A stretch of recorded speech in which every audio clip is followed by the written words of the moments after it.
It is that time of year, my AKA Padders. It's horror season. It's October. It's the 31 Days of Dread, where we do on this podcast, AKA Pad, the Film Buff Podcast. That's me.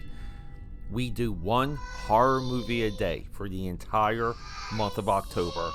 This year, it's nothing but black and white movies. Let's go. AKA Padders. This episode, I'm just repeating myself at this point. Holy crap, a long time coming. I remember I spent a couple years at the Art Institute of Philadelphia. At the time, I was working at the mall.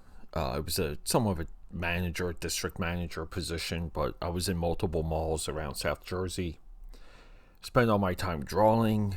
I had a girlfriend around her, dated whenever I could,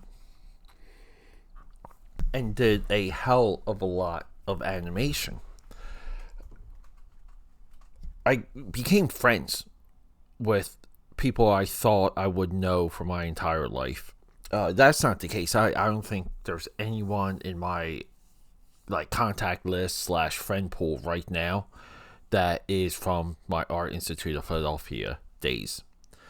A lot of these guys I thought would go on and really become something. There were some just solid talent. Yeah, just a lot of people I looked up to at the time. I became very good friends with guys like Bill Martone. He's a world famous portrait artist. Dave Hoover. And in my view, world famous Marvel comic book artist and storyboard artist.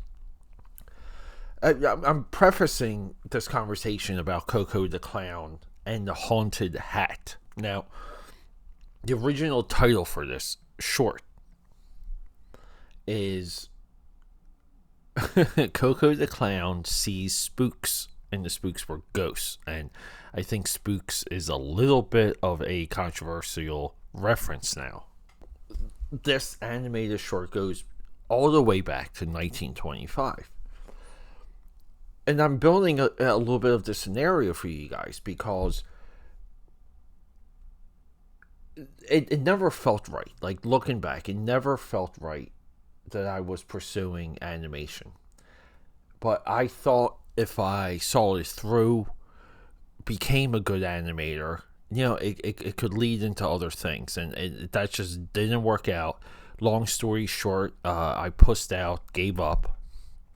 And I did try, once I started working in corporate America, corporate design, real job, real creative job, we'll say.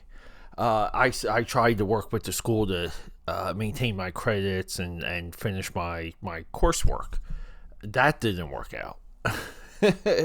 So maybe I was cursed. Maybe I wasn't dedicated enough. Maybe the barriers put in front of me were enough to keep me out. But I spent a lot of time in the school library, especially on the weekends. On the weekends, I would go there, work on projects with individuals. For example, this dude, Ryko, who was, I think, he's like Middle Eastern. This dude had a mind you could not believe. He was built for animation. I would go, hang out with him. Go to the library. Plenty of places to eat. It was in Center City, Philadelphia. Fantastic location. Really, literally seconds from City Hall. Not far from where I live now and work. So during this time, I would read about the Fletcher cartoons. Never watched them, but I knew that Fletcher pioneered rotoscoping that Disney copied.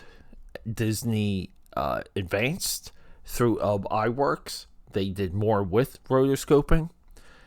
And rotoscoping is essentially you shoot the footage. You shoot someone walking, dancing, for example. Rotoscoping great for fabric. If if a girl needs to spin in the dress, and again, do you want your artist to sit down there all day trying to figure out how to animate, like movement, like a drape, like something like clothes like falling and folding. You don't want the guy figuring things out. You need him working. This is a part of that process. So a lot of people eventually would look down on rotoscoping. I don't know why. I think some of the Ralph Bakshi films that became really popular, like Fire and Ice, American Pop, his Lord of the Rings, heavily used rotoscoping, but didn't disguise it well enough. And I think that's kind of where it got a really bad name. But the Fleischer guys, they pioneered it. They also pioneered lexicon, iconic, popular characters, somewhat being a standard, and that kind of like became the standard of the day. Meaning, if you were an animation studio and you were selling shorts, you had to have a magnifying character that the audience would fall in love with. So Fleischer gave us Betty Boop. Last week we did Betty Boop's dog for he even got his own spinoff. And this is another spin-off character from the series from this time, Koko the Clown. But here's the amazing thing. Koko the Clown is from a animated short series called Out of the Inkwell. Feel free to fact check anything. I'm just really spitballing here. I only wrote down the year that that this short came out.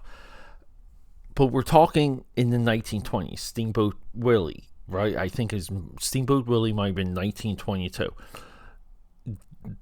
This is a lot of the windfall from Steamboat Willie, meaning we have to push the envelope. We have to do something different. We have to incorporate sound. Out of the Inkwell is literally the Fleischer guys. They go to pen and ink. They dip their crow quill pens into the inkwell. They draw on blank paper, and the adventure for Koko the Clown begins from there. They weave stories and they bookend Koko's adventures with Koko coming in and out of the inkwell. It's super advanced stuff. Because of rotoscoping, what they invented, this stuff is still amazing and convincing today. What we have on a storytelling technical sense, we have left to right camera movements. Again, Disney, money, advancements, everything he did with Snow White changes this. A lot of things he did with Silly Symphonies changes this, where the camera zooms and it pans out, and it when it does go left to right, there's more depth of field. It's more optical. All of these things. But at the time, Disney was kind of like competing one with these guys, catching up. And I've seen enough of Koko the Clown at this point. This is 1 week of me watching these black and white cartoons, aka patters. I've seen enough, and I've compared enough to these like early Disney. So 1920 animation. What really made Disney relevant and breakthrough? And it comes, if you compare this to Mickey's Haunted House, you see it. It's very clear. I mentioned it before because we're going on a little bit of a journey together on this year's 31 Days of Dread. The storytelling for Disney and these guys is structured around gags. You have a gag, a little bit of a gimmick, you sell it. So, for example, this one, Coco's hat gets blown into a house. The house turns out to be haunted. He has a dog. The dog is afraid, doesn't want to go into the house, but they both go into the house. How does the dog enter the house? He turns into sausage links and goes through a hole and then reforms himself. So, that's a gag. So a lot of times these animators, they'll just sit down and play out and come up with gags and line up their gags. There's a great one here that I loved where Koko and the dog, they get two shin bones from a skeleton, and they put them upright. So they find them on the floor, they put them upright, and the skeleton is built from the shin bones up. Kind of cool, really creepy. but at the same time, like a good effing gag. We have a lot of invisible ghost gags, so it's very structured in a way. It's bang bang bang. We get about like 2 a minute. There's maybe 16 to 20 gags throughout this entire episode. The arc that we're in, Koko, he duplicates himself again, not within the story, not within the context. We're going to connect these dots. Stay with me. He duplicates himself at the end, jumps in invisible ink, and then like ends up on the kitchen table and messes with all the plates and the food and the forks. And then eventually, when the invisible ink wears off, he has to like reform himself, and then like Fletcher can go home for the night because it ends with the live action sequence. A lot of what I just explained to you would not happen in a Disney cartoon. Disney would have more linear logic and connective tissue between the gags and the gimmicks. There were better storytellers. They were focused on stories. They were focused on consistency and the narrative logic. This is the absolute difference between early Disney and his competitors. The biggest one at the time, we can argue, is Fletcher. But it's fantastic. And this episode right now, it's available right out there on YouTube. Just Google Koko the Clown and the Haunted Hat, or Koko and the Haunted Hat should come right up. And check it out, because I do feel like because we have sound, we have music, but we're still dealing with like a mime-like quality to these animated shorts, where when he's negotiating with the dog to go into the house, they're fully acting out the exchange and the negotiation, and the dog is scared, and so is Koko, and Coco's like, well, why don't you go? And the dog is like, why don't you go? Like, all of these things, like, we see it all. 1920, no freaking sound. We're only dealing with music and what the animators can do with a blank piece of paper.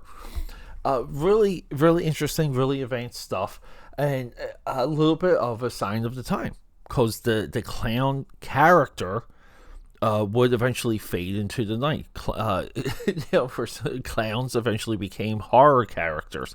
Could you imagine that, though? Real quick, AK Powders, that you were a kid growing up in the 20s, and you thought clowns were just like the coolest, funniest thing. You actually liked clowns. Clowns were on Kids Candy, and they were on the radio, and you could go to the movie theater, and there were clown characters, and clowns were just like fun. You would go to the circus when they came into town, hoping to see clowns. You loved clowns. Even me, growing up, I loved clowns growing up. Then all of a sudden, they became horror characters. Well, I guess that's a good way to wrap up this episode of the 31 Days of Dread. I love you guys. Rock and roll. Roll sound. Rolling. Sound production, take 2. Let's take this time real quick, aka Padders, my fellow film buffers, and let's just go over the schedule. This is years in the making. This type of rollout I've been planning for years, but we're finally here. So here we go. Early in the morning, that's the new stuff. 8 a.m.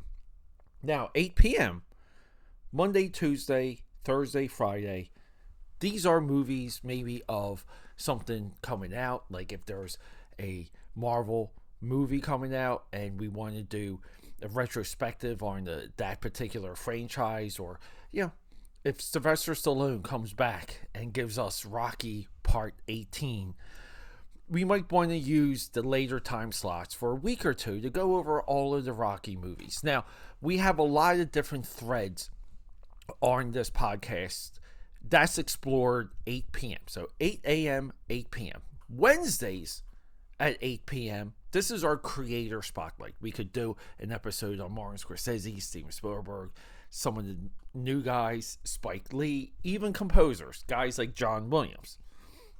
This brings us into the weekend. Saturday, Sunday morning. Again, we're back at that 8 a.m. drop. We do cartoons because I want to emulate the times where you would wake up with a bowl of cereal and watch cartoons all day Saturday and all day Sunday. And then eventually you would get to touch grass because you would have one of your friends knocking on your door to play in a touch football game or even some baseball, basketball. The weekend nights, let's get into education. 8 p.m. Again, all of our drops are either 8 a.m. or 8 p.m. But the weekend nights, documentaries, and I focus on creative documentaries because I feel like a part of this film buff movement that we're all bathing in, that I'm super grateful for, is education. And some of where we're finding our facts, some of the, general enjoyment, because I love documentaries. All of this is explored at 8 o'clock p.m. And trust me, there's a lot there. There's a lot out there that I didn't even know existed. And we're going to go beyond that too. We're going to get into some of the graphic art, some of the special effects, some of the makeup documentaries. There's a lot to learn, and I'm so happy to bring you the 9 p.m. because, you guys know, I'm an autodidact. I am self-educated. Sure, I have some certifications. Sure, I spend time at the Art Institute of Philadelphia for animation. But in large, I'm a self-educated, self-made person that's connected to the weekend 8 p.m. drops. My AKAPADers, my film buffers, I hope to see you there for all of it. I love you guys, and rock and roll. Okay, that's a wrap.